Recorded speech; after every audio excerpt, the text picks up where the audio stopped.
حضور علیہ السلام جب تشریف لائے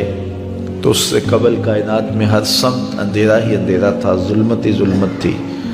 اور کفر ہی کفر پھیلا ہوا تھا، لیکن میرے حضور کے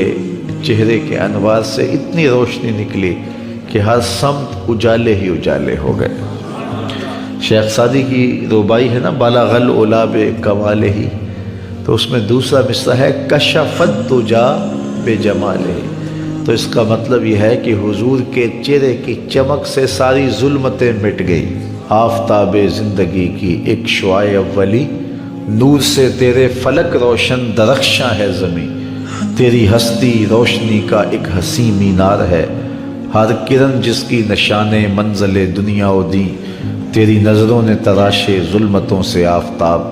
پاؤں تیرے چوم کر ذرے بنے ماہ مبین، اے غریبوں کے سہارے اے یتیموں کی مراد، محسن انسانیت تجھ سا کوئی نہیں۔ تو گویا حضور علیہ السلام کا جمال، حضور کا حسن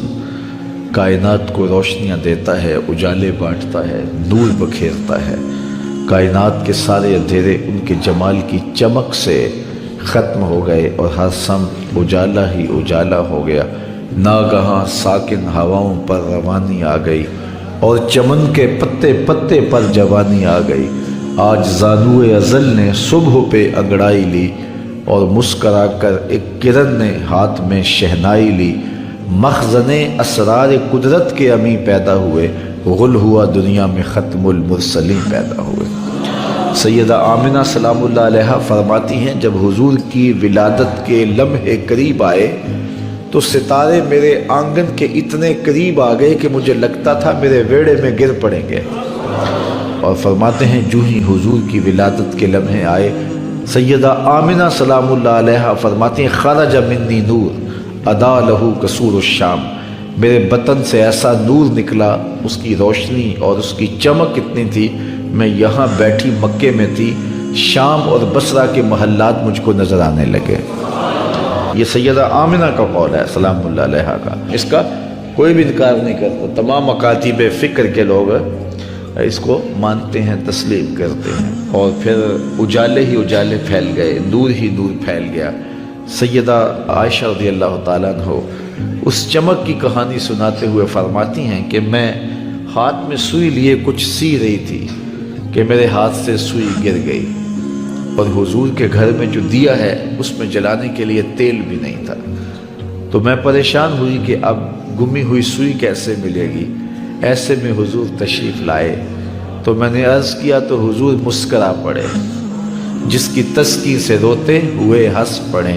اس تبسم کی عادت پہ لاکھوں سلام۔ تو کہا حضور مسکرا پڑے۔ اب اگلے لفظ سیدہ کے سنیے، فرماتے ہیں فَتُبُيِّنَتِ الْعِبْرَةُ بِشُعَاعِ نُورِ وَجْهِهِ، ایسی روشنی آئی کہ میں نے گمی ہوئی سوئی کو تلاش کر لیا۔ حضرت قاضی ثناء اللہ پانی پتی علیہ الرحمہ نے تفسیر مظہری کے اندر لکھا ہے کہ باقاعدہ عورتیں حلیمہ سعدیہ کے گھر آئیں اور کہا حلیمہ تو اتنی امیر ہو گئی ہے کہ رات کو بھی چراغ نہیں بجھاتی، بڑے بڑے امیر چراغ بجھا کے سو جاتے ہیں، لیکن تیرے گھر میں رات کو بھی چراغ جلتا ہے، تو بڑی غریب تھی اور تیری تو قسم پرسی ضرب المثل تھی، لیکن اب تو اتنی امیر ہو گئی ہے کہ رات کو چراغ بجھا کے نہیں سوتی۔ تو حضرت حلیمہ سعدیہ نے فرمایا آؤ تمہیں بتاؤں میرے گھر میں کون سا چراغ ہے۔ تو باقاعدہ ان عورتوں کو اپنے گھر لے کے گئیں۔ حضور علیہ السلام پالنے میں تھے، پنگھوڑے میں تھے، تو حضور کی طرف اشارہ کر کے حضرت حلیمہ سعدیہ نے کہا ما کننا نحتاج الی السراج من یوم اخذناہ، جب سے یہ پیارا ہمارے گھر میں آیا ہم نے تو سارے دیے توڑ دیے ہیں، دیے کی ضرورت نہ مشعل کی حاجت، عجب روشنی تو نے پائی حلیمہ، بڑی تو نے توقیر پائی حلیمہ، بنی تو محمد کی دائی حلیمہ۔ کہتے ہیں حضرت حلیمہ سعدیہ کو دوسرے کمرے میں روشنی کی ضرورت ہوتی، حضور کو اٹھا کے وہاں لے جاتی، اور پھر انہیں جب بھوک تنگ کرتی حضور کے چہرے کو دیکھ لیتی، بھوک بھی مٹ جاتی، پیاس بھی مٹ جاتی، اندھیروں میں چراغاں بھی ہوتا،